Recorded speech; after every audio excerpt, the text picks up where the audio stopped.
అదిగో అక్కడ వైఎస్ఆర్సీపీ మాజీ మంత్రి గుడివాడ అమర్నాథ్ గారు ఉన్నారు.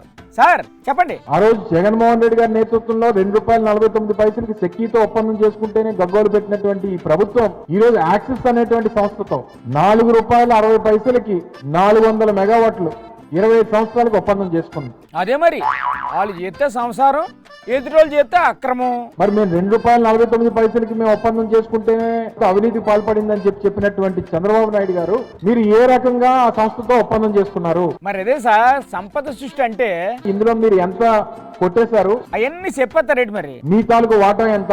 అలాంటివన్నీ వాళ్ళు చెప్పరండి. అసలు ఆశ్చర్యం ఏంటంటే ఈ ఒప్పందం జరిగిన ఏ టీవీ ఏ ఛానల్లో చూపించిపోవడం అనేటువంటిది. అంటే వాళ్ళు కనబడట్లేదా? ఇలాంటివన్నీ వాళ్ళకి కనపడవండి. చంద్రబాబు నాయుడు గారికి ఇబ్బంది లేదు కాబట్టి మేము మాట్లాడమని చెప్పి అనుకుంటారా? ఏమో సార్ వాళ్ళకి వినపడదండి. ఆ రోజు జగన్మోహన్ రెడ్డి గారి మీద ఎన్ని ఆర్టికల్స్ అండి? అబ్బో పోటీలు పడి రాశారు. ఆంధ్రజ్యోతిలో, ఈనాడులో రకరకాలైనటువంటి ఆర్టికల్స్. ఇప్పుడు మాత్రం తేలు కుట్టిన దొంగల్లాగా కిక్కురు మంటం లేదు. మొన్న అమరావతిలో జరిగినటువంటి చెల్లికి జరగాలి పెళ్లి మళ్ళీ ఏదైతే ఉందో, ఇటే చెల్లికి మళ్ళీ పెళ్ళా? అదేటది? ఈ పునఃప్రారంభం. ఓహో అదే. అది అందరూ బాగా మాట్లాడారు కదా.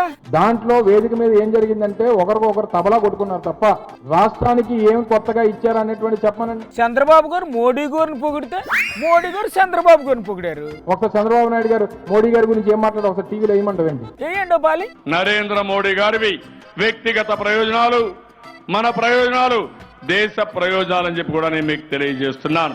మోడీ గారు చంద్రబాబు నాయుడు గారిని ఏమన్నారు, వాళ్ళ కొడుకుని ఏమన్నారు, అదేమంటారా? అది కూడా చూపించండి పాలి. आप सीनियर है, एक चुनाव के बाद दूसरे चुनाव में हारने में, एक चुनाव के बाद दूसरे चुनाव में हारने में, और मैं तो उसमें सीनियर हूं नहीं. ఇంకా చాలు సార్. సూది కోసం సోదికెళ్తే పాత రంగు బయటపడినట్టు.